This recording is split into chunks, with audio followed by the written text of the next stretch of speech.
Hi, this is Barry, and welcome to the Simplicity Zen Podcast. If you're watching this on YouTube, if you could take a moment to like, subscribe, and comment on the video, I'd appreciate it. That helps the YouTube algorithm notice us and share this podcast with other people. If you're listening to this on the podcast networks, you can go to simplicityzen.com and sign up for the mailing list there. I also love hearing from people, so if you want to reach out through there, it would be very encouraged on my end. Today, my guest is Tim Burkett. He's a Zen priest, Zen teacher, and retired licensed PhD psychologist. Tim is the guiding teacher of Minnesota Zen Meditation Center from 2002 to 2019, and the retired CEO of one of Minnesota's largest nonprofit agencies called People Incorporated, which provides community-based service to individuals with mental health concerns. He was among Suzuki Roshi's and Katagiri Roshi's first students and received Dharma transmission from Sekujun Karen Suna in the category lineage in 2000. His most recent book is called Enlightenment is an Accident, Ancient Wisdom and Simple Practices to Make You Accident Prone, which was published very recently by Shambhala in May of 2023. Thank you so much, Tim, for being here with us today. I didn't want to include it all in the bio, but could you tell us the other books you've written real quick, if you have a moment? Thank you for having me, Barry. I'm delighted to be here. My first book is Nothing Holy About It, and that book came out maybe 10 years ago. And that book focuses on my Zen teaching, but it has a major focus on the influence of Suzuki Roshi on my life and my time I spent hanging out with him in the 60s. And the second book is Zen in the Age of Anxiety. Oh, and I have that book. I didn't realize that was you. Funny. Yeah. As a psychologist, I'm always trying to bridge the gap between Zen Buddhism and psychology. And then there's my third book. Yeah. Yeah, great. Well, congratulations on the recent book. Thank you.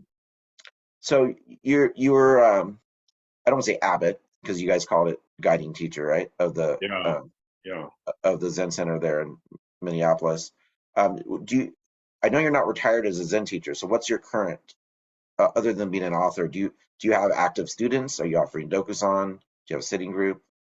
All the above. I'm at Zen Center as one of the active teachers there. I'm just no longer the guiding teacher.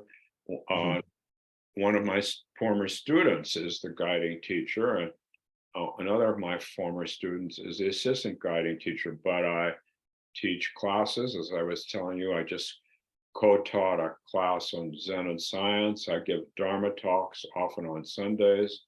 I just talked about this last Sunday the Zen of Walt Whitman, who's always interested me a lot. I consider Walt Whitman, although you know nothing about Zen, to be an heir of Vimalakirti, a Dharma heir of Vimalakirti, which I can unpack if you want me to.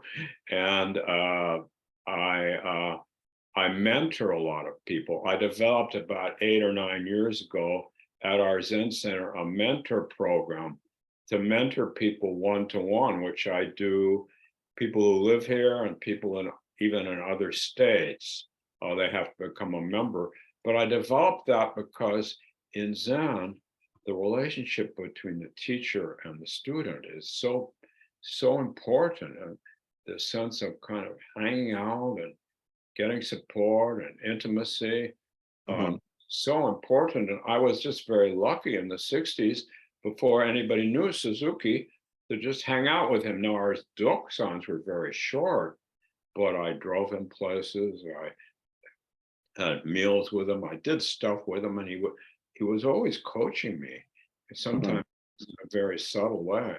So we got bigger enough so that I thought, oh, we've got to do a mentor program here, because people were getting too big, and people, Zen is not about filling our minds up with thoughts or even kind of trying to get all stuck on emptying our minds. It's about becoming intimate with the world around us. But our teacher or mentor helps us do that. So I'm still doing that stuff. Now I'm 80. So maybe in a few years, I'm ordaining 3 people too as priests in training. But I think this is my last. I'm doing that this Saturday. This is my last run of that. But I think I've got another 5 or 6 more good years in me. I don't know. And I love doing it. I love doing it. It's great. One of my guests fairly early on in the podcast was Ben Connolly. Is he one of your Yeah, Dharma Ben grandsons? Conley was one of my students for years. He's my Dharma heir. He's now the assistant guiding So teacher. he's your direct Dharma heir. Yeah, You're his transmitting teacher. yeah. Okay. Yeah, he's a great teacher. I mean, just such a good Dharma communicator. Oh, I'm glad you felt that way. I'm glad you felt that way. So my connection, he was my student for several years, but he's written books on Yogacara, and I had him in my Yogacara class 15 or 20 years ago. I didn't learn Yogacara from either Suzuki or Katagiri, but I went to Naropa in the late 70s for 2 summers, and I brought Yogacara back to Minnesota Zen Center and did a class, and Ben was in my class. So you lit the fire in him. Yeah. He's super passionate about it. Oh, good. Yeah. Good. Do you still lead any session? Yeah, but I only lead them starting at 7 a.m. Yeah, I lead, if people go on the Zen Center website, the Minnesota Zen Center, they'll see the retreats and sessions that I lead. Half of our retreats at Minnesota Zen Center are traditional sessions, and half are contemporary retreats where we just focus mostly on sitting. And they last from a half day to 7 days. Great. So where did you grow up? Palo Alto, California. And you mentioned that earlier to me. So I should pretend I don't know it anyway. Sometimes what will happen is I'll chat with someone before it officially starts, and then I'll forget to answer the questions later because I already knew the answer. And pre-Silicon Valley. Yeah. Were you aware of like the Warlocks or Jerry Garcia or the local Merry Pranksters? Were you aware of them being active in that era? You would have been contemporary to them. Whom? Like Jerry Garcia and like the Merry Pranksters with what's his name? He wrote one. I was aware of them, but I was not doing that. I was not doing drugs and acid in those days. I was just practicing Zen. I don't know what got into me, but I was just practicing Zen. But I was aware of them. Jerry Garcia's girlfriend was a girl from my high school. So yeah, I was aware of them. And Kesey, I was aware of. We were both at Stanford, but I don't know. We were there around the same time. I don't know. I never saw him. Different circles. Yeah. Yeah. It's amazing how much of kind of vital culture came out of Palo Alto. Yeah. In that era. Yeah. So would you say, what were your parents working in? Were they in the aerospace industry or early computer industry? My father was an attorney and my mother was a housewife. They're both were born in San Francisco, and I grew up in a upper middle class part of Palo Alto. And everybody in my family went to Stanford since the beginning of time. And I went to Stanford too, as a legacy. What was your upbringing like? Was it secular? Was it religious? Unitarian. Oh, interesting. Yeah. My mother was raised Catholic. She left when she got to Stanford, and I was raised Unitarian, much to my grandmother's dismay. My Irish grandmother. Catholic. Yeah, I'm named after the Irish side of my family. But my grandmother and I were close, and my grandmother was interested in meditation. Interesting. Yeah. How did she get interested in it? Well, she knew that I was doing it, and she tried to do. My grandmother was an unusual woman. She tried to do She tried to pray in a way that would still her mind, and she told me that she'd been unsuccessful. And I invited her to the Zen Center in San Francisco. She said it was too late, but she'd like to meet my teacher. So I had Suzuki Roshi over to dinner, and my young wife cooked a meal. And here's a story that's probably in one of my books. She came over to dinner because she wanted to meet my teacher, wanted to meet a priest who was a meditation teacher, and I talked a lot about him. She came over for dinner. We had a little cat, and the cat was a black cat, and the cat was furry and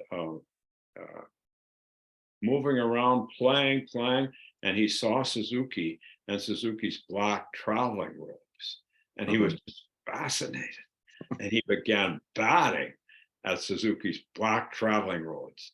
And then Suzuki, but every time I tell this story, I think I magnify it, because these days I have Suzuki rolling on the floor, batting back at the kitten, and the kitten batting at him, and but they did play a lot, and my grandmother just watched them playing as Suzuki did bat back to him. I'm sure he didn't go down on the floor. I don't think he did. I think that's just my fantasy. And every time we access a memory, we write it back. Yeah, with a little bit added to it each time. Yeah, right. And so then we sat down and had dinner. And the next day I called my grandmother and I said, "Well, how was that?" And she said, "Well, that was very nice, dear. Thank you." And she said, "That teacher of yours, you did say he was a priest, didn't you, dear?" And 6 months later, she said to me again, "You did say that teacher of yours was a priest, didn't you, dear?" Well, if you know about the Catholic Church, she was just blown away by the fact that he just played with a cat. Yeah. And she had never had a priest who'd been like that because I don't know of her Roman Catholic upbringing in San Francisco and on the peninsula. So the priests probably to her were stoic and dour and serious.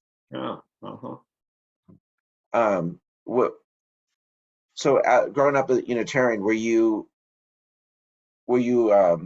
you encounter like mystics or Eastern teachings or anything like that? I paid nothing attention to mystics until I was at Stanford and I was writing a paper on abnormal psychology in the class of Dr. Walter Mischel, who later became a very famous psychologist.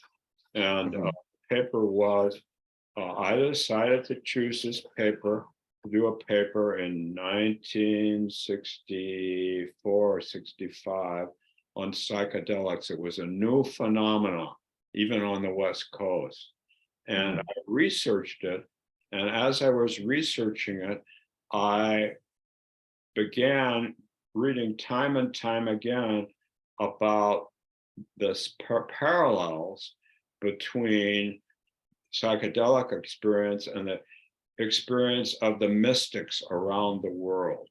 And my first book, I just went over and over and over, read it over and over. And I didn't know how to meditate, but I would go without knowing it into trance-like states, reading what was the book? The Teachings of the Mystics by W.T. Stace, Walter T. Stace. And I kind of quit going to classes at Stanford and just read that book, not knowing anything except just being transfixed by that all along. So something, the fire god recognized fire there, maybe. Pardon? Like, I was just doing a metaphor. The fire god recognized the fire. Like so fire, that's a good metaphor, a fire in my chest and my whole being. And I did it all, I read it over and over again. And then it was spring break at Stanford, and I took a train ride to Utah to see my friends to ski. And the whole time on the train ride, I was just reading the book, not to get new concepts, but just, I couldn't believe it. The center of all these traditions was this great peace. And so the last 4 hours of the train ride to Ogden, Utah, I kept repeating to myself, the peace that passes understanding. That was Jesus's phrase that I read about. I didn't know anything about Jesus except my Unitarian minister said he was a great man. So, and then I got to Ogden, and my friends picked me up and took me to Salt Lake to their place. And I can go on and on about this story, Please but do, yeah. do you want me to tell the whole thing? Yeah, definitely. Okay, well then the whole thing is that I was still saying that to so I was doing mantra work without knowing it. I was doing deep mantra work without knowing it. And my friends just said, well, they had a friend who was coming over, and I told them everything that I'd been doing, and they already knew I was a little almost crazy about this stuff. And then this woman came over, and she wanted to talk to me. They left, and she said, oh, this is wonderful. She said, I know about this because I've had these experiences. I've never read anything, but I've had these experiences. And then she left, and she said, I think you're this far away. And she left the room, and then everything just completely exploded, and Tim just died. And then for 3-4 days, there was nothing but bliss. I mean, just unadulterated bliss. I remember hitchhiking up to the ski place and just being delighted by the cars that wouldn't pick me up and the cars that would pick me up, and the snow that fell and didn't fall, and the puddles that were muddy and that were clear. So I was in a deeply, I would say, blissful state for 3 to 5 days, and my friends tolerated me, were impressed. I mean, I was so happy. You told them about it. Yeah. Oh, yeah. But I was with them. So I just said, I'll do the dishes, I'll hitchhike. I'll lead the hitchhike. I mean, everything. And yeah, they were impressed at first, a little bit shaken, but later impressed. And then on the train ride back to Stanford, after about a week or so, Tim Burkett started coming back, started giving comments and saying, you're going to have to work harder at Stanford. You've been screwing around. So by the time I got back to San Francisco on the train, most of my experience, even though I kept trying to bring it back, most of it was gone, and it was just Tim then at Stanford. And I thought, geez, this isn't. I'm gonna spend my life doing this. This is what I want to do. So I went to my Unitarian minister, and he said, "Oh yeah, I never had an experience like that, but wonderful. You go for it. And if your parents are freaked out by it, I'll come talk to them with you." And then I went to San Francisco. I thought, well, Zen. The reason I chose Zen was because in the big book, Zen seemed to be the most straightforward, the most simple, the less ritualized, the less conceptual baggage. Little did I know, especially about ritualization. Right. And I was a Unitarian, so I didn't even want any of that stuff. I wanted the real deal. So I went up to San Francisco, and I looked through I went to Chinatown. I thought, well, Chinatown, San Francisco Zen, right? I thought there, and I asked them if there was a Zen teacher. No Zen teacher. They didn't know what Zen was. I didn't even know about Chan. I should have at least said a Chan teacher. Maybe they understood that. No. So I was just getting ready to go back to Palo Alto, and I said, well, I'll look in the San Francisco phone book first. So this is 1964. I look in the San Francisco phone book under Z, and I didn't even know Zen was Buddhist, basically. And I looked under Z, then there was a Zen bar and the Zen center. And I thought to myself, oh, I know the drinking scene so well from college and high school. I don't want the Zen bar. I want the Zen center. So I drove over to the Zen center. I went up the steps in Japantown, and this is Soto G. Yeah, Sokoji, and Sokoji. a very short, kind of very friendly Japanese man came down, introduced himself as Reverend Suzuki, and took me up into his office. And of course, I told him about my whole experience. And I thought he would say, wow, that's wonderful. But he said, that is very good, but it is not Zen.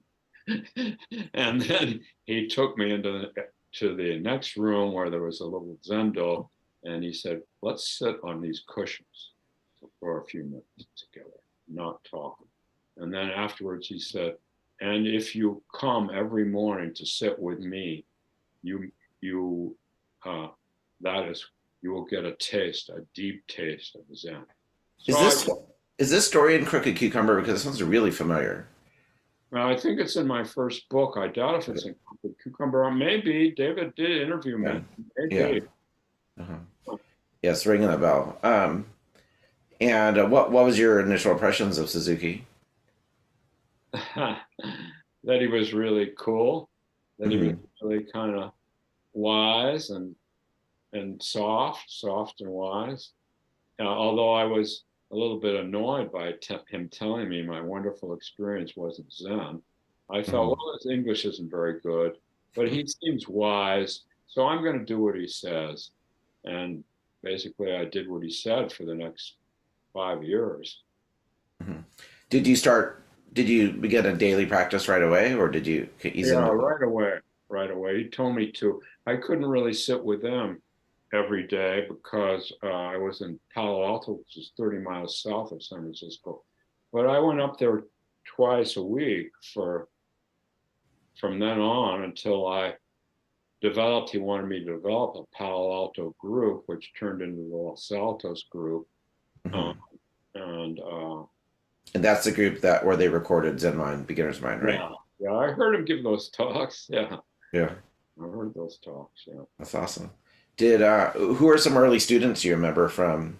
In San Francisco, there was a guy named Graham Petchy, Petchay, who came around. There was a woman named Della Gertz. She came around.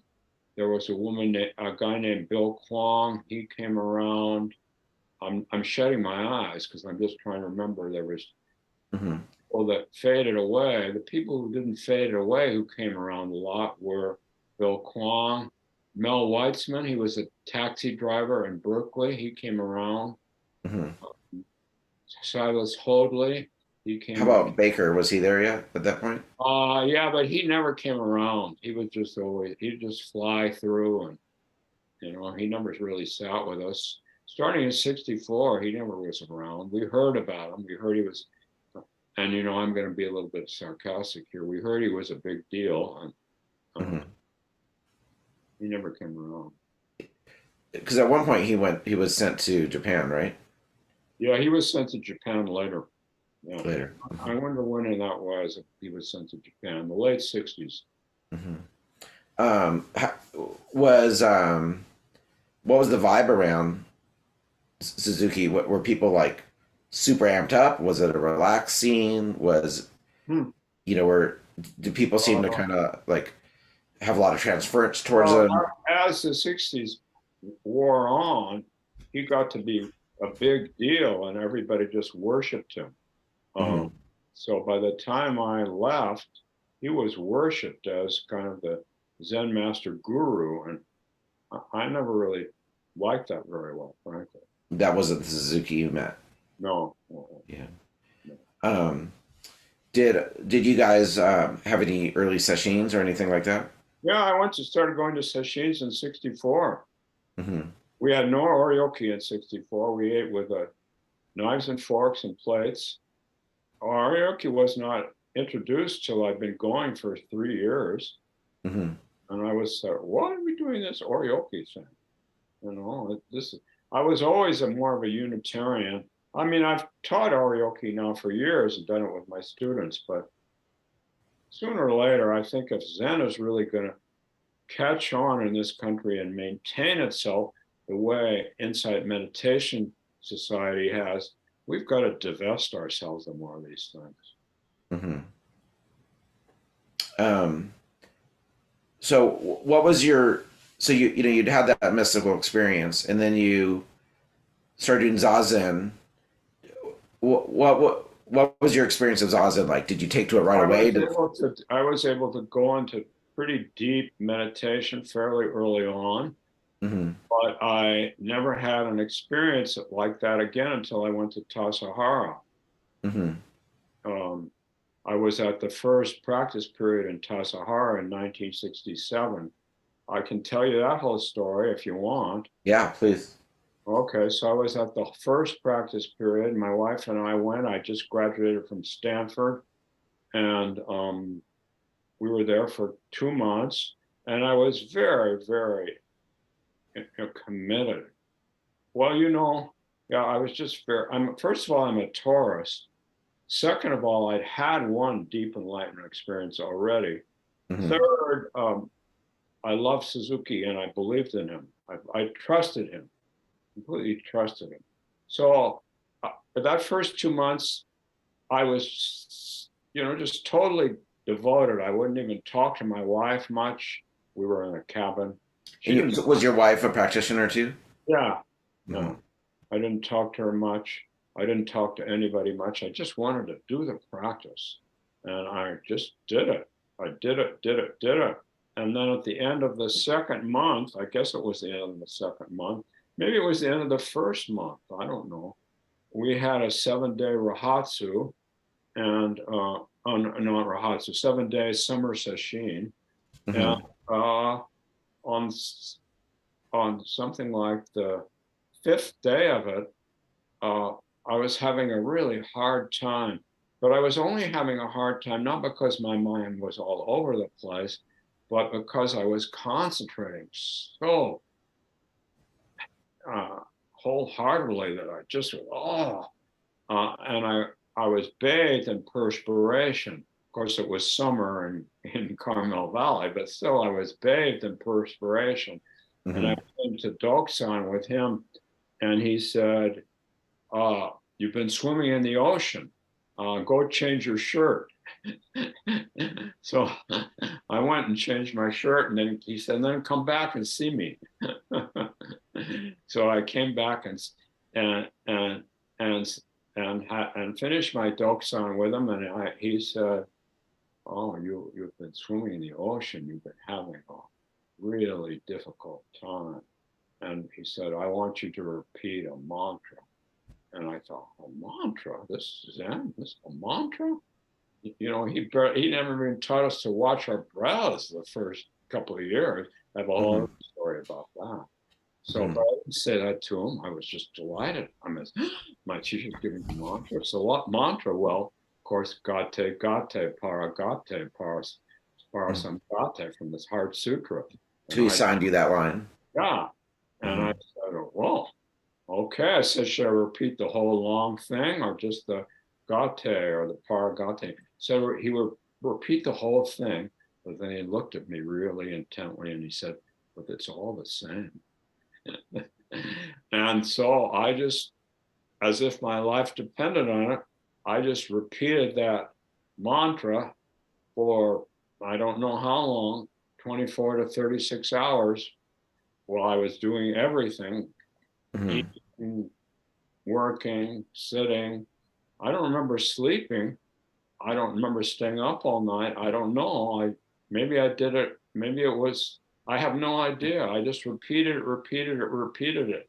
It was just everything. There was nothing else until, again, I had a huge enlightenment experience, huge.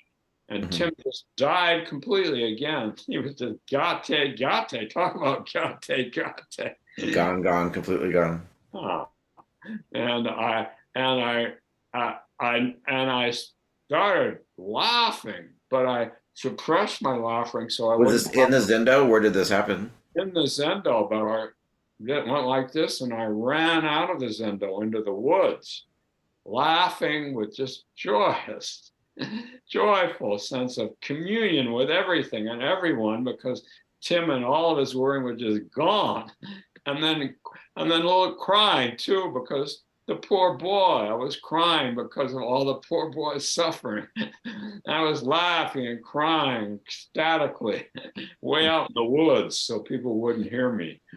Is this the daytime or nighttime? Daytime. Uh-huh. And Suzuki sent my wife out to see me. And I don't know if he was worried about me. I don't know. She came out to see me. I can't remember much anything about it, except that for the rest of the practice period, Tim was just totally gone. There was no need for Tim. There was just taking care of the meal, and then, and it was just a wonderful, calm bliss with everything, which has never left me, really. Mm-hmm. It really never left me, Barry. Never left me. Mm-hmm. Tim's still there, but Tim's just a guy on the stage who kind of believes in his drama sometimes. Yeah. Did you report that? That's an amazing story. Thank you for sharing. Did you report this to Suzuki? Yeah, I did. So the night I had that experience, he came to me in a dream, and he said, "This is wonderful, but don't share this with other people." He said, "Not everybody can have this experience." This is Dream Suzuki, not real Suzuki. Dream Suzuki. Uh-huh. Not everybody will be able to have this. So don't share it with others, because there's no need for you to share it. And then I had Dokusan with him the next morning, and he told me the same thing. Problem was that I'd already shared it with my wife, who had shared it with her best friend, who had shared it with her friend, who had shared it with his friend. Mm-hmm. And already it had gotten to Dick Baker.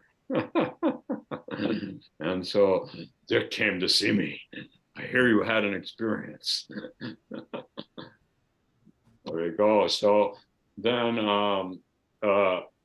later, after practice period was over, I went home to see my mother, and I came back to stay at Tassajara after practice period was over for a while. And my mother called Suzuki and said, talked to him, and Suzuki said, "Your mother called me." Not my mother. What she had to do with it? She said, "Well, I think she thinks maybe her ugly duckling has turned into a swan." And I said, and he said, "Oh, or maybe she thinks her swan has turned into an ugly duckling." Did Suzuki give you any advice on how to work with that opening? He said at another time around then, I think this is before we had the swan ugly duckling.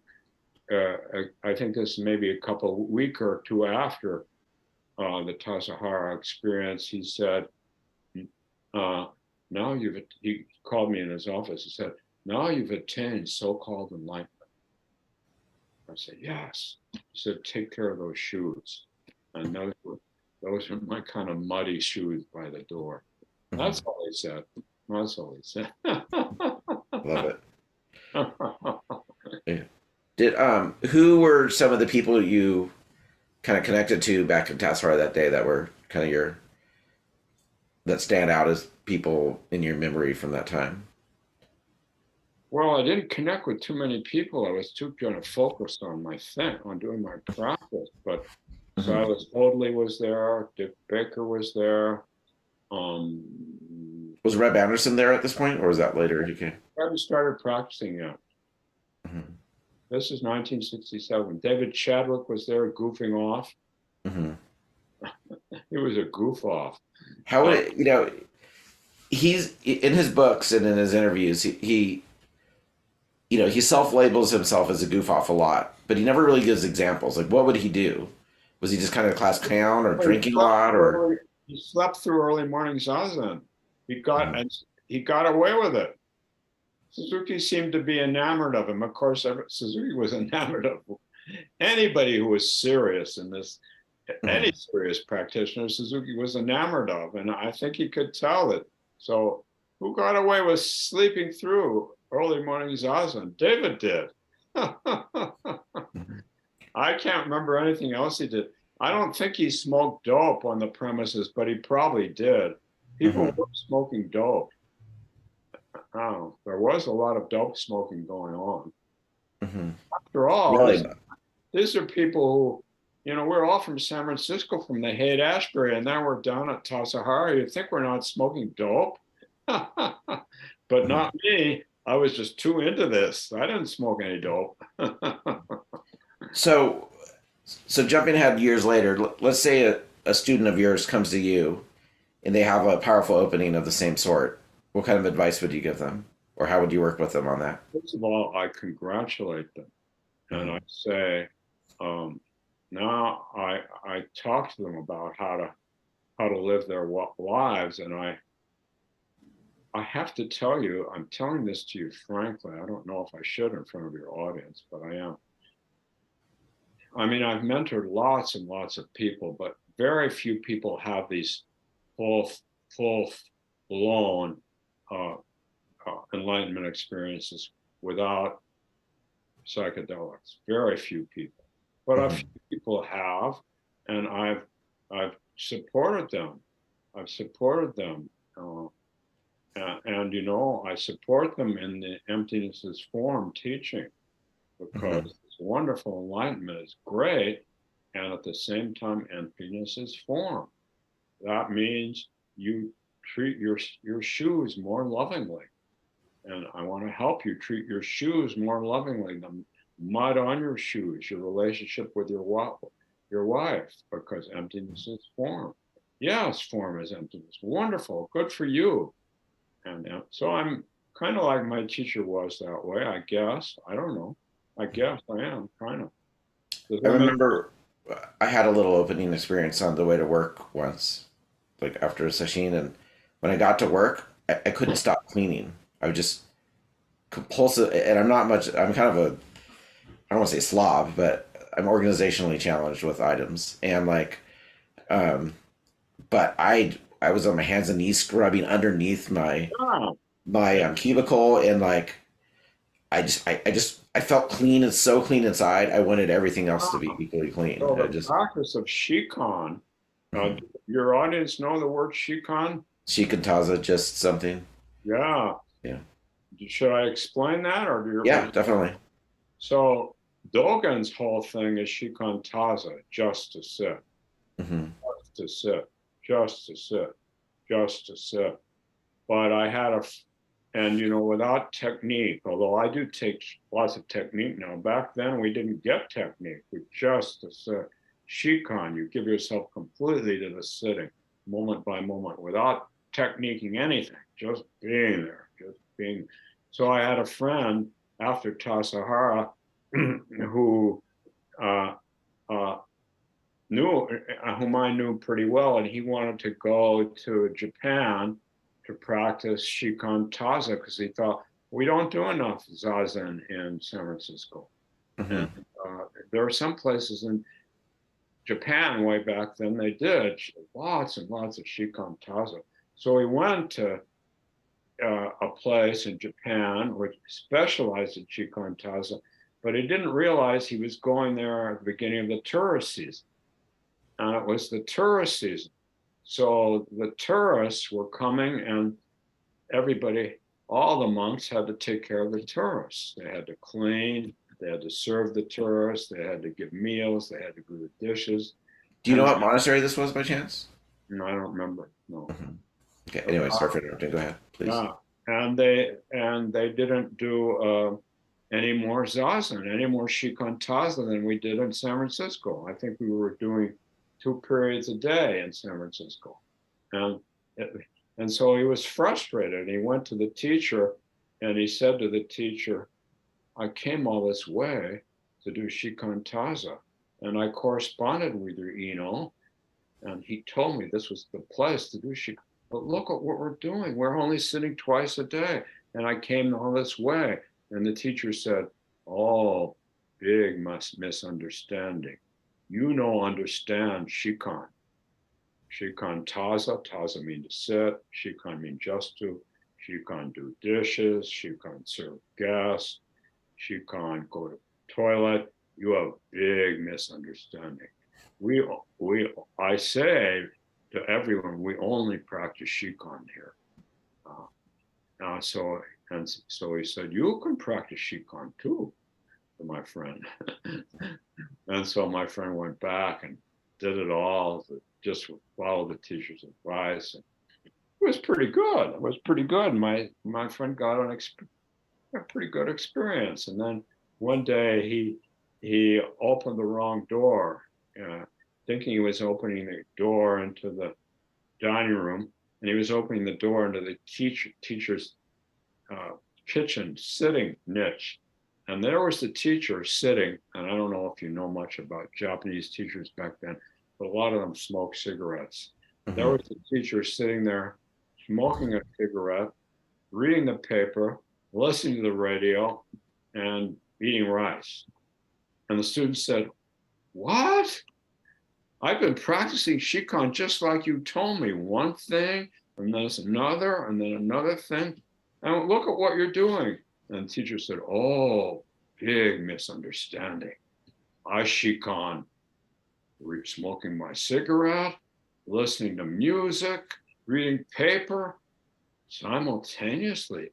You have big misunderstanding about Shikon. That's the end of the story. That's great. So you had your awakening experience. You went back home a little bit. You came back to work at Tassajara a little bit. What did you do after that? So you're graduated at this point. You have your psychology degree. Oh yeah. Well, I moved away from Zen Center in the Santa Cruz Mountains. Did meditation on my own. Moved to Minnesota, to northern Minnesota, with my wife. I kept sitting there. She gave up practicing, but I had someone to practice with. Mm-hmm. I left. I don't think it's any problem telling your audience the reasons I left Zen Center. I left because it was becoming too ritualized and formal for me. And interesting. I'm not a formal or ritualized person by nature. I do a little ritual at Zen Center. We do quite a bit. Gets more now than I'm not a guiding teacher anymore, and we're more formal. But I'm not formal by nature. A little ritual is beautiful. It was becoming too ritualized for me, too formal. And then there was this guy, Dick Baker, who Suzuki seemed to be giving all the power, and he really rubbed me the wrong way. So I left. Interesting. Were you there? I'm trying to think of the name of the Japanese priest. David Chadwick talks about him. He came from Eheiji to kind of like shape. Yeah, he came just after I left. Oh, okay. I was there. Chino Sensei was there from Japan. Mm-hmm. That was Chino Sensei, Chino Roshi's attendant at Tassajara. I loved Chino, but Chino was also an iconoclast. Mm-hmm. And Suzuki said to me, I'm going to make you Chino's attendant. He said, Chino really knows ritual. Chino will teach you lots of things. But Chino taught me no ritual at all. Mm-hmm. He brought me into his little hut every night and whipped up Japanese green tea, the really caffeinated kind, and we would drink it together. Did you meet Katagiri when you were in San Francisco? Katagiri in San Francisco. Katagiri came to my wedding in Palo Alto. Suzuki sent Katagiri to my wedding because he said he couldn't come. And this young priest who was his assistant, whom I had met in San Francisco quite a few times, came to my wedding. That was in 1966. But when I moved to Minnesota with my wife, I had no idea Katagiri would be coming here. We were living in northern Minnesota, and I got the wind bell in the mail, and I said, look, Linda, Katagiri, Suzuki has died. He'd already died. And Katagiri is moving to Minnesota. And she said, oh, no, because she knew what that meant. She knew what that meant. She knew that she's going to see some less of you at that point. I would then be consumed again by Zen practice, which I was. So you went to visit Katagiri. Did he recognize you, presumably? Yes, he said, I thought I would see you again. Mhm. And when you saw him before, you probably didn't see him as a teacher, right? He was Suzuki's assistant. Yeah. And Uh, so was it an adjustment to see him as a teacher? I heard him give a Dharma talk. His English was really bad. I heard him give a Dharma talk, maybe two. I liked him. Uh, that was about it. You know. When he moved to Minnesota and you started practicing with him, how did you take to him as a teacher right away? Was there good chemistry? Well, yeah, there was pretty good chemistry. Yeah, pretty good. But I never, sad to say for him, I don't think for me in the long run, but for him, I never took to him the way I took to Suzuki. Hmm. So while he ordained me, I was one of his first people who ordained, one of the first two. And I had a prominent role at Minnesota Zen Center for several years. Hmm. We never developed a really close relationship. And at some point, I left when, again, for me, things were becoming too ritualized.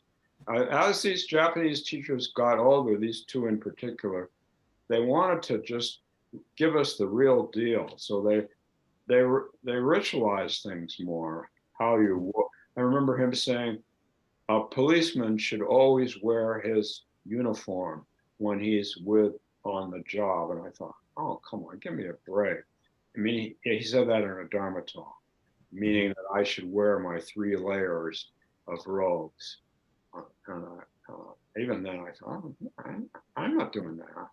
And then I went to see Robert Aiken Roshi in Hawaii, shortly before I left Minnesota Zen Center.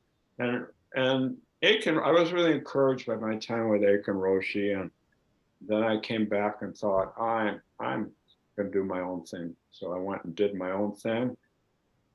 So just before Katagiri died, and then I came and visited him in the hospital a couple of times, and he died, and I went to his funeral. And then 2 years after that, my friend Karen Suna, who had been ordained by him afterwards, after I had, and was a psychologist, said, Tim, you should come back to Zen Center and get Dharma transmission.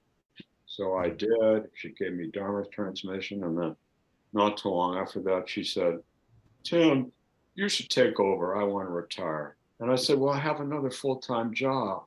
She said, well, you've always been able to do a lot of things. You can do this at the same time. So, Did you do your graduate studies in Minnesota? Hmm? Did you do your graduate studies in Minnesota? My psychology studies? Yeah. Like, where did you get your PhD? No, I got it at Saybrook Institute in San Francisco. I was a non-residential PhD student. I had to go there 3 times a year for like 3 years as a non-residential student. So what brought you to Minnesota then? Originally, I Yeah. don't even know. You just threw a dart on the map and went there? The story is, Linda has a better memory I do, that I went to the library in Los Gatos and pulled out a book of maps and came home with Linda and said, we're going to go there. And however, there is another part of the story that that we didn't think about at the time. I had an aunt and uncle who lived in Minnesota and shared values with me. And I did become kind of close with them. You know, my other family was all mostly Republican. Mm-hmm. And so I don't really know. I don't know. Was this a synchronicity? And did I come not knowing in anticipation of Katagiri coming? Mm-hmm. Or did I come because I was drawn by these two relatives? I don't know. You know, do you believe in these? You know, I don't know. I'm here. I've been here for what, 40 years now. I don't know, 50 years maybe. I don't know how long. What drew you out to visit Aiken Roshi in Hawaii? What? What drew you out to visit to visit Aiken Roshi in Hawaii? Oh, well, I always knew from the time I was 20 that I was going to be a Zen teacher, that I was going to spend my life doing that. And I'm 80 now, so that's been 60 years. I mean, ever since I had that experience in Utah, I thought, this is my life. Nothing is going to interfere with this. This is going to be my life. So it was 83. I've been with Katagiri for 8 years. And I was thinking, this is not the way I want to do this. And I thought, oh, Robert Aiken, he's literate. I'm very literate. I've always been interested in English literature, American literature, poetry, even though that wasn't my major in college. And one of my first books was Zen and English Literature and Oriental Classics by Reginald Horace Blythe. Right. I spent years with that book. I loved it.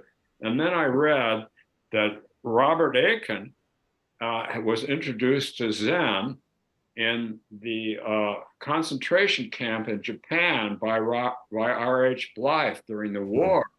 And I read about that, and I read Robert Aiken talking about that, and I liked his he must have had published stuff by 83. He published something that I liked, and I saw that he was not a priest. He was in the Maizumi lineage, or Maizumi was in, I don't know, the same. They were both in the Yasutani lineage. And he was not a priest, and so I thought, oh, he'll get that I'm really trying to develop a Zen in this country where we appreciate the extraordinariness of the ordinary, ritual, including ritual. A little ritual is fine, but not ritualizing, daily life in this monastic way. And he did get it, and he was helpful to me. How long did you stay out there? Huh? How long did you stay with him? Probably only a couple of weeks, but I was there. I just stayed by his place or at his place. I did a sesshin with him. Yeah, I did a koan. He gave me the mu koan, which I didn't pass during the session with him. Yeah. What did you think about working on I failed at the mu koan, but that was kind of cool. I like to fail at things. It's kind of cool. Yeah. So were you thinking of corresponding with him to work with him as a student? Well, let's see. After I came back, I think I had a little correspondence with him, but mostly I just did my own thing. I finished my doctorate in psychology. I worked with, I've always been interested in Native American stuff. I worked with a Native American spiritual teacher. I did my dissertation on neo-shamanic journeying. So I actually taught that when I came back to Zen Center at first, but later I thought, no, people can get kind of off the mark, getting too involved in spirits. So I quit teaching it. But I did that stuff. I've got that stuff in me. Well, what's the name of that one guy who was related to shaman? Was it Michael Lade or something like that, or Miko? What did you say? I'm trying to think. There was during that era there was a researcher who was really into shamanism. Michael Harner. Yes. Harner. He came to Minneapolis. I probably did 4 or 5 2-day workshops with him in the 80s and here in Minneapolis. How did that go? Great. I loved it. I remember I think I had his tape or something, with the drumming, dum dum dum dum. And nothing came up. I didn't get any. Oh, well, I can do all that stuff too. I don't do much of it anymore, but I can do all that stuff. And occasionally a student will ask me, and I'll say, okay, I'll do a little bit with you on the side.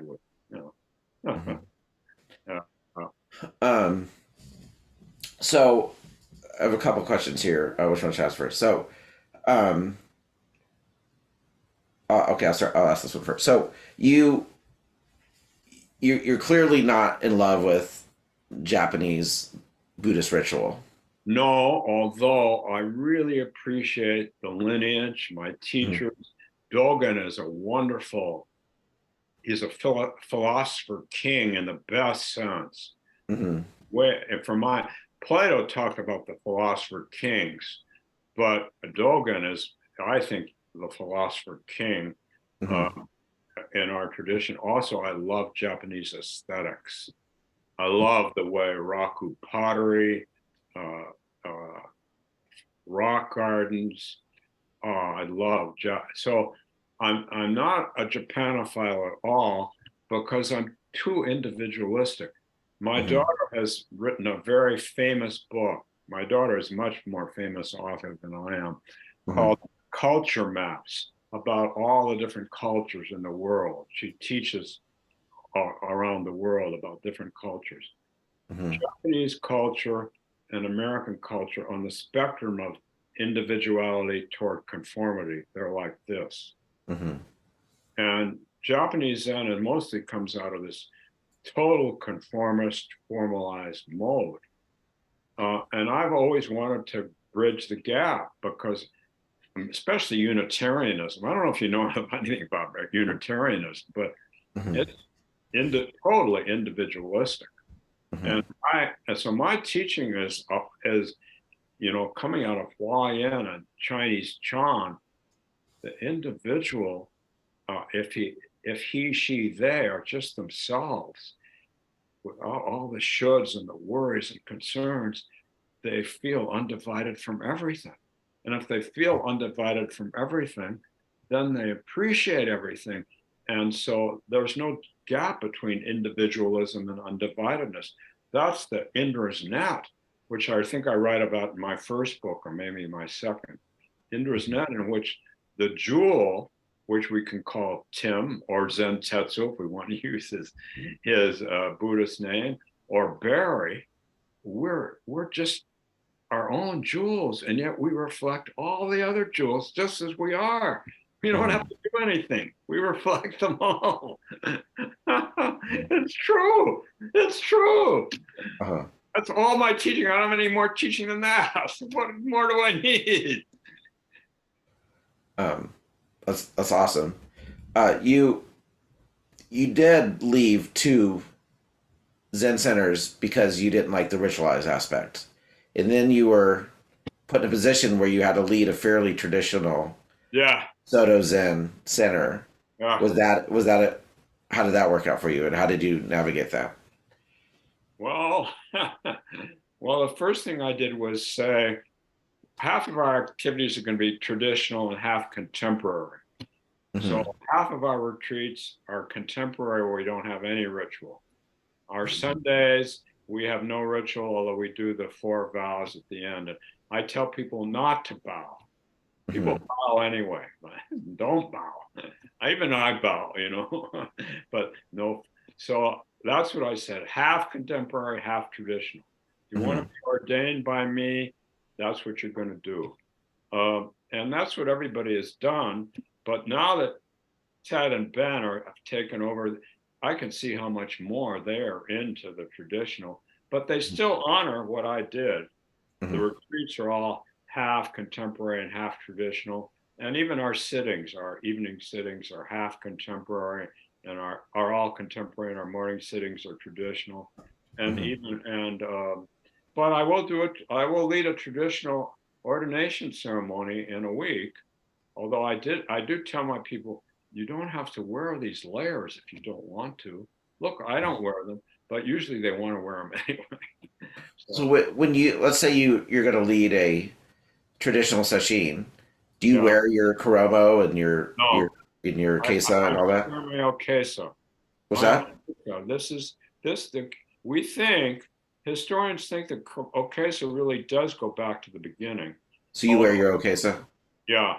What do you wear it over, like a gi, or like what do you wear it over? I just wear it over a shirt. Just a shirt. I have my case on my altar. I put it on in the formal way, and I wear it over a shirt, like we think the early Buddhists did. How do you ever just wear a rakusu? Yeah.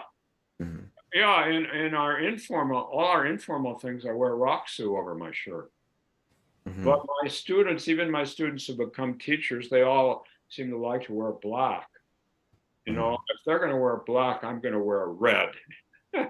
See, I'm also contrary by nature. Not only am I Unitarian, I'm contrary.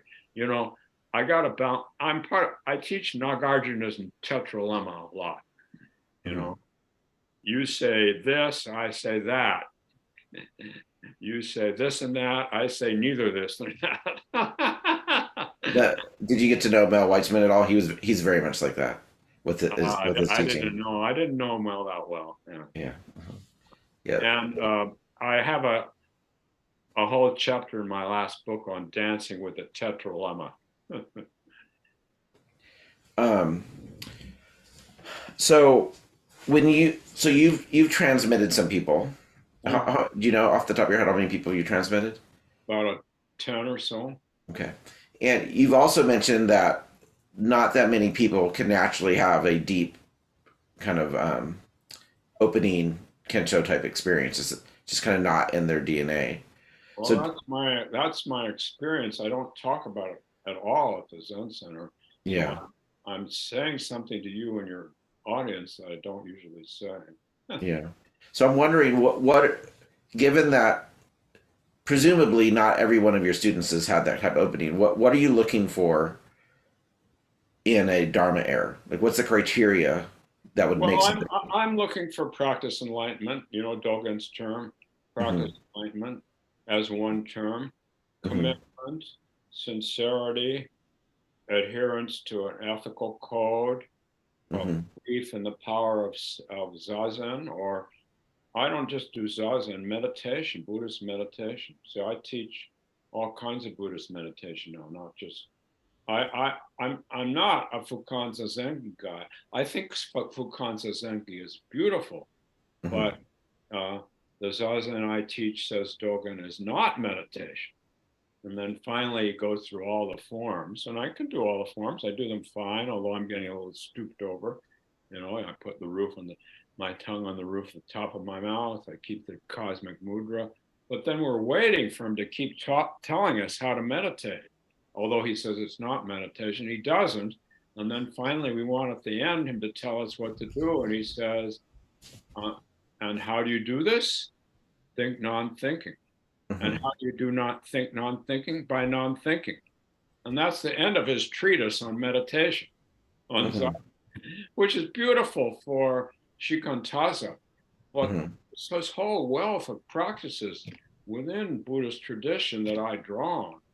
What would be some examples? Do you work with loving kindness, for example? I have a whole chapter, for instance, on using mantras, gathas, and malas. What do you think of loving kindness meditation? I teach a lot of loving kindness meditation. So many Americans I've worked with in Minnesota, I don't know about in California, are down on themselves, really down on themselves. So I not only teach loving kindness meditation, but self-loving kindness. My students over the last 20 years when I've taught loving kindness meditation, they can do it for their partner, they can do it for their dog, they can do it for their neighbor, they can even do it for Donald Trump, but many of them have the hardest time doing it for themselves.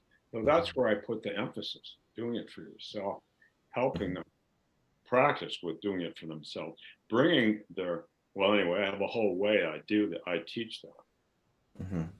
That's great. But yeah.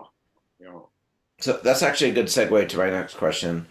So you're a Zen teacher, a senior Zen teacher by any definition you could imagine. You're also a retired, but up until recently, a practicing psychotherapist. Yeah. So could you take a moment and contrast? And maybe this is a false dichotomy, and you could say that, but could you contrast the difference between maybe what we'll call spiritual development and psychological development? Are they on the same spectrum? Are they on different planes altogether? How do they relate to each other? Well, it's very interesting, sort of intricate interrelationship that's developed in the United States. I think the Insight Meditation Society people have done the best of weaving together the best of Buddhist psychology and the best of Western psychology. I think Mhm. Jack Kornfield, Joseph Goldstein, Tara Brach, Sharon Salzberg, 3 out of the 4 of them were licensed psychologists, or maybe still are. They've done Mhm. a wonderful job of interweaving. I do my own interweaving. Also, who's that psychiatrist in ISN who's written all those books, Insight Meditation, IMS? He's really good too. He's a psychiatrist. Um, Mhm. uh, I do my own thing, but I went interweave, but my focus is on Zen. And meaning I'm trying to help people unburden their minds of thinking.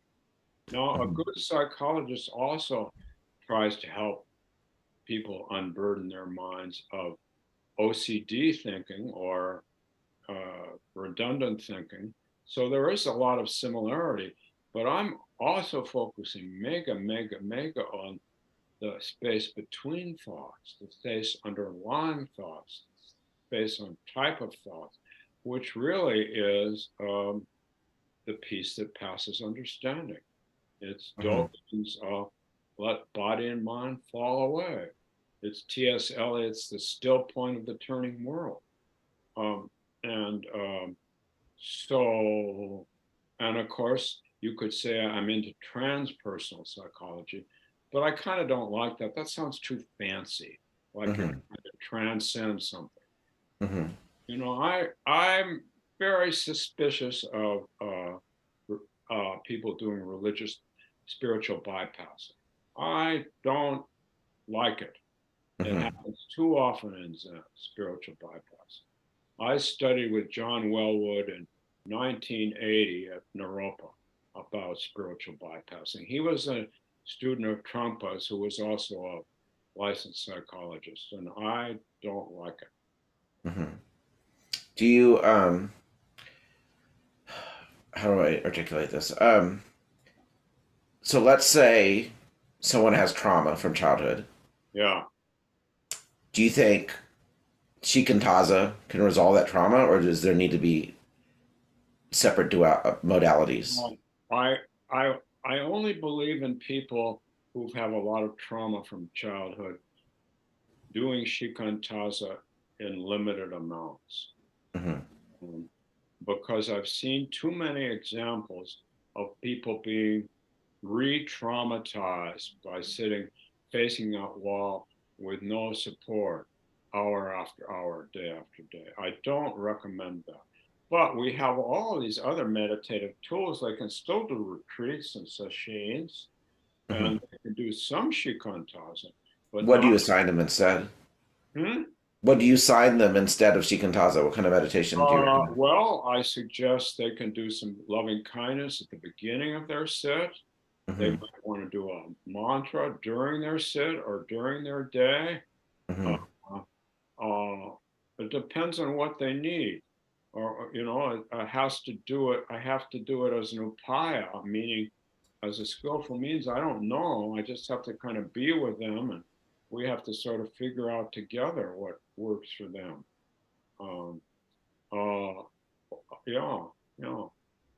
And so my story about Suzuki, one of my stories, I got so many stories, is that he at first just taught us shikantaza.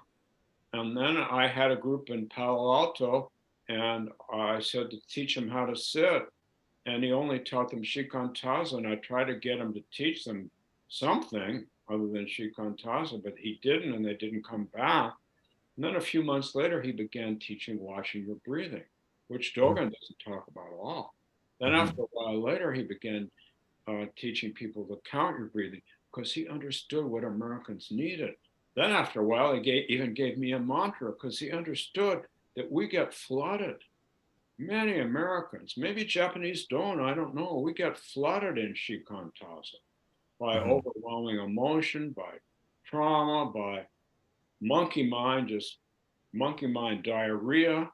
And we need these other tools. I think he intuited that. He and I never talked about it. I'm just saying that I think he intuited that. One thing that I think is underappreciated is a lot of the classical Zen techniques and modalities. They're designed for 18-year-old men Yeah. to become priests. And so first of all, you have to be young and strong. Another Yeah. thing is they don't talk about how many people washed out. You know, Yes. a very high percentage of the people who would go to a monastery and want to, renounce their lives and be full-time mendicants and then eventually priests couldn't cut it, and so these are techniques that are not meant to be big tent and inclusive and healing. They're meant to like burn you up in the atmosphere, and if you survive, great. If not, then weren't meant to be a I'm priest. completely with you. And Dogen's statement that he made to young monks, you should practice as your hair was on fire. Mm-hmm. It's wonderful.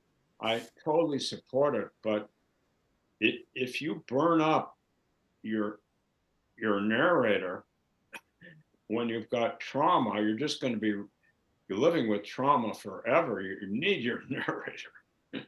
Mm-hmm. So I have two more things I'd like to hit on before we wind up here. The first is you can say in any order you want, or neither. One, I'd like to hear a little bit about your current book, if you could kind of give us a high level. And then the other thing, if you could like pass on, if you could have a manifesto, really, say like, here's my advice to the next generation of Zen leaders and Zen teachers. This is my advice. So like, those are the two things I'd like to talk about in any order that you wish. Oh, well, I don't care which. Would you want to tell me about my book or my advice first? How about book and then advice? Okay, book. Okay, then you remind me about the advice. So the book is called Enlightenment is an Accident, Wisdom and Practices to Make You Accident Prone. And I don't know where I got that. We've been debating. Did I get it from Suzuki? No, I said David Chadwick. Suzuki never said that. Did I get it from Aiken? No, we decided Aiken never said that. We think I got it from Krishnamurti, who was around California when I was a young man, and I spent time with him. We don't know. Anyway, enlightenment is an accident. You do need to make yourself accident prone. And frankly, the only way to really do this is to die completely to who you are, to who you have been, to who you should be, who you might have been. I don't mean near death, I mean total death. Total.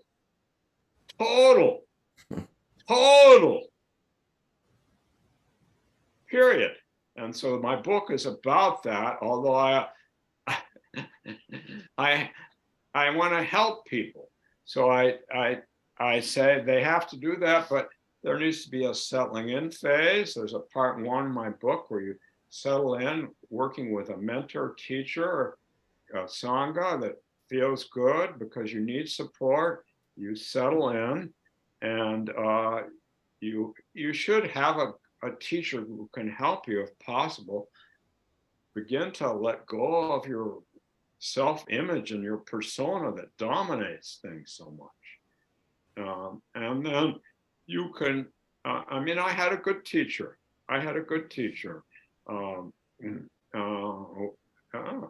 Who has become this deity. I'm kind of disappointed in that. I want to tell some stories about his other side. Because as soon as we deify these teachers, we think, oh, there's them and there's us. But this is us. This is interdependent. This is Indra's net. Just this little jewel, as frail as it is, as elderly as it is, as cognitively slipping as it is, it includes the whole universe in it. So the settling in phase is we settle into the practice. And we have a guide to help us, a mentor, a teacher, a book, a sangha. We don't get too caught on stepladder Zen. My first teacher used to rail about stepladder Zen. So enlightenment is an accident. I want to make myself accident prone, so I'm going to skip to the last chapter in Tim's book. Ooh, I get to the last chapter, and what's the title? Endarkenment. You mean I spent all this time in this book so I could get to endarkenment? But endarkenment, enlightenment, endarkenment. this is non-duality. Nothing is separate from anything else. So we've got plenty of darkness. There's going to be hardship. There's going to be times that we cry, that we're upset. But that's part of this wonderful net of inner being that we all are. So I try to encourage people to go through the settling in phase, and but in the settling in phase, not skip over their broken places. Honor their commitment to deep seeing. And I have a quote: many spiritual aspirants completely ignore the darker elements. And I talk all about the fear body and how it wants to bury these darker elements, especially as we're good Zen students or good Vipassana students or good Catholics. But no, if we just have to allow it to come up and honor it, open our heart to it. It sounds kind of Jungian in a way.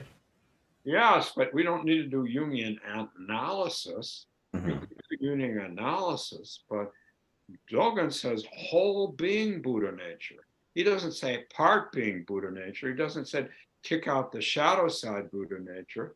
When body and mind drop away as separate entities, there's whole being Buddha nature. And yes, Jung got it, but you don't have to do Jungian analysis or have any Jungian archetypes. No, there are all kinds of archetypes. The Bodhisattvas are archetypes. Yeah, sure, enjoy those archetypes, but yeah. So we honor them. Repressed ideas, instincts, impulses, weaknesses, desires, whatever we don't want to admit having. We just commit to being with our suffering with kind attention and compassion and deep seeing practice. And then part 2, we're stumbling toward enlightenment. We've settled in. We're going to do this practice regardless. Maybe our Sangha is somewhat dysfunctional, but what Sangha isn't somewhat dysfunctional? What marriage isn't somewhat dysfunctional? What family isn't somewhat dysfunctional? We used to have a saying when I was a therapist: oh, I saw another dysfunctional family. Oh, I saw another. Oh, you can't see. Wait till you see my dysfunctional family. We would say to ourselves, well, where's a functional family? Well, why do we need the term functional at all? They're just families. Why do we need the term sanghas at all? They're just extended families. We're all flawed. We all flounder around. But within each jewel, all the other jewels are included. So get a life, get a death so you can get a life. Get a death. What's the phrase? Die while you're still alive, and then Yes, Shakespeare. Shakespeare says a coward dies 1,000 times before his death. A hero dies but once. Tim says a hero dies 1,000 times before his death. A coward dies but once. Whoa, Tim must be kind of wise. Whoa, who's he been hanging out with? Shakespeare, he's one-upping Shakespeare. I love Shakespeare. Shakespeare, I don't one-up you. You're my left hand, you're my right hand, and I'm the left hand. Here we are together. Anyway, that's the second phase. We're entering is the stumble toward enlightenment phase. And that's when I talk about 4 different practices as portals from the Buddhist tradition. One is the hindrances, the 5 hindrances as portals. Let's look at the hindrance of greed and craving. Look at the greed. Look at the greed. Feel the connected emotion. Feel how it intensifies or it abates. Noticing that you're greedy because you feel inadequate. I'm greedy for some enlightenment experience because I feel inadequate. Notice the thoughts that come up. Notice the sensations. Tracing it all back to its root, which is whole being Buddha nature, whole being no Buddha nature. Trace it back. That's the first practice I talk about. The second one is bringing the 5 aggregates into view, which you and I talked about, but I'm not going to go into that now, but I have a talk about how to bring them all into view so that consciousness, the monkey mind, 5th aggregate, doesn't continually boss the others flying around and dominate them and not allow the others just to be in the moment. Because they're right here in the moment. The fifth one is manipulating and repressing and denying and, whatever it does. So that's another chapter. I have a chapter on mantras, galas, mantras, gatas, and mantras, and galas, and I talk about those. And then I have a chapter on seated meditation, and I talk about that. I have a chapter on immersion in nature. One thing that's wonderful about Zen, in contrast to all of Indian Buddhism, going back to the Taoists who were there when the Buddhists came into China, is immersion in nature. Immersion in nature is a wonderful component of Zen practice. As a kid, I spent time in the Sierras with my dad, with John Muir's book that charts all of the trails in the Sierras. And John Muir, who knew nothing about Zen, was a wonderful mystic. He said, between any two pine trees, there is a door leading to a new way of life. So I talk about that.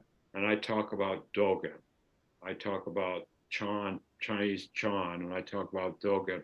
To fully enter the mountains is to fully enter the mountains. To fully enter the mountains is to fully enter the swamps. Sorry, you guys. If you're going to enter the mountains, you're going to enter the swamps. You're going to have to go through that endarkenment to find the enlightenment. Sorry.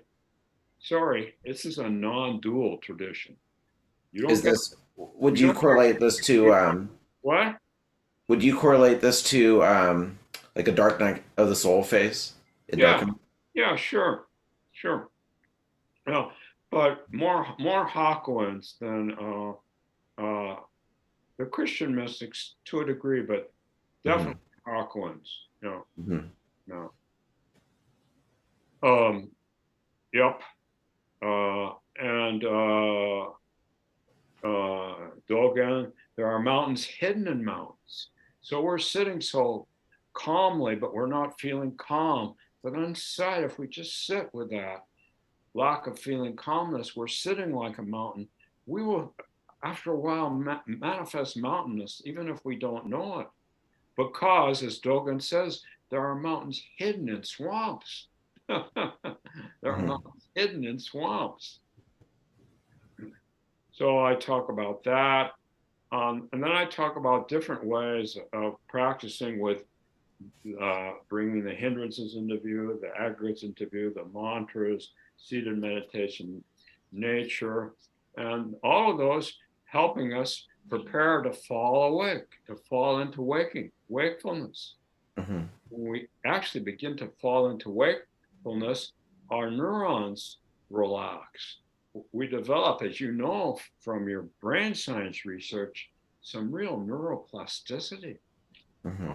Our packages of neurons soften. I don't talk about this in the book, but you and I talked a little bit about our neuroplasticity, and we resume to more of a beginner's mind. It's the children who have that incredible neuroplasticity. Our neural packages get harder and harder as we get older. Yeah, they literally get sheaths that harden. Yeah. The connections. Yeah. At a physical level. Yeah, on a physical level. And that's why most people 80 years old are always in the past or in the future or going over the same old thing. But someone like me, I'm lucky. I'm just like a kid. Now, I'd be maybe cognitively losing stuff, but I ain't losing my neuroplasticity. Love it. And I call that falling awake. I say that each rejected aspect within our shadow carries within it the seed of wisdom. It's waiting to show us something important about ourselves. But this feels quite perilous as it requires us to see things we don't want to see, accept the unacceptable and embrace the deplorable. The wisdom of the shadow is about manifesting this wholeness and balance of whole being due to Buddha nature. Now, I know Dogen wasn't psychologically oriented in this Western way, but I think he and I are talking about the same thing. I think so. So then I have a final chapter on falling awake. letting go of either or, all or never, the collapsing the dichotomy in our minds and our psyches between suffering and joy, and softening into inner being. And I call this dancing with Nagarjuna's tetralemma. Nagarjuna as the serpent hero who says that one thing is true, but it's also not true. It's also both true and not true, and neither true nor not true. So any belief we have, anything we believe we have, we can dance with the tetralemma and open up beyond its limitation. We can become serpent heroes. He's the Naga, the serpent, just like the Naga that protected Buddha. And he's the Naga Arjuna, the serpent hero. We become serpent heroes. And we become. I've never made that connection. What his name was? How did that? I've never noticed that. It's crazy. I don't know. I've read a bunch about Buddhism over the years. I don't know. It never. That's crazy. Anyway, sorry. So he said, I think in my third book, or maybe my fourth book. I have my fourth book in my head. I haven't written it yet. I talk about skin shedding. A good Naga is good at skin shedding. And we need lots of skins. And I don't know, I don't think I probably made this up. I don't know if it's in the tradition. Maybe it's in the tradition. We need lots of skins to protect us. We've been hurt. We all have traumas. Just getting born is trauma. I don't know if you were present at your kids getting birth. My kids didn't want to come out. It was traumatic. They needed to develop skins. We need skins, hard skins to protect us from getting hurt. People hurt us. Everybody wants to hurt us. So we develop all these skins. Yeah. But as serpent heroes, we begin to shed these skins.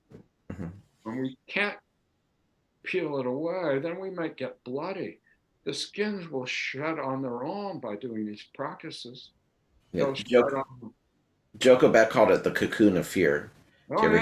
Yeah. No, they shed, and that's wonderful. There everywhere are portals into boundless light, and Dogen calls this taking the backward step. That's how we fall away. We take the backward step. Shine the light inward. Yeah. No. That's my book. That's my book. Cool.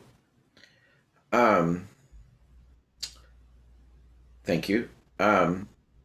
So the last thing I wanted to touch on is, you've been around for a while. You've been in positions of authority. You've seen the big picture stuff. So, what if you could offer kind of like some core advice to the next generation of Zen teachers in this country as we kind of try to keep this tradition going? What do you see? What do you think? Well, what do we need to do? Remember that if you're learning this tradition from someone who's steeped in it, remember that it emanates from a culture in the world that's one of the most ritualized cultures there is in the world. Remember that it's emanating from a culture that's one of the most conformist cultures in the world.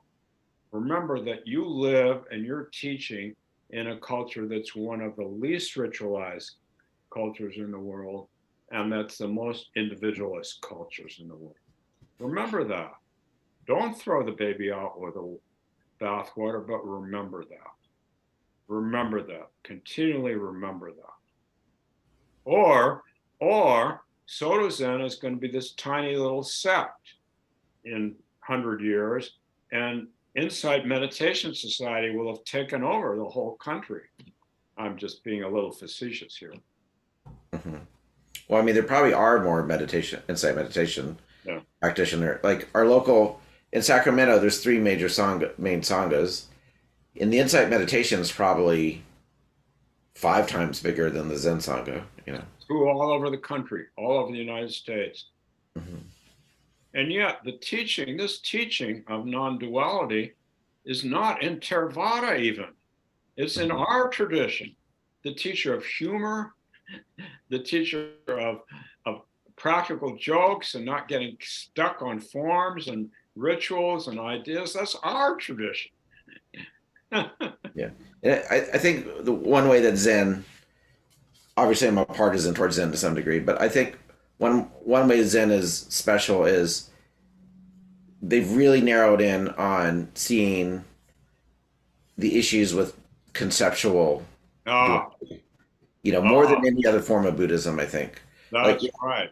you know, I and it because the koans are just, you know, there so many of them are just about dropping away conceptual duality. yes, You know, and which is the that's the germ. That's the root of this whole practice.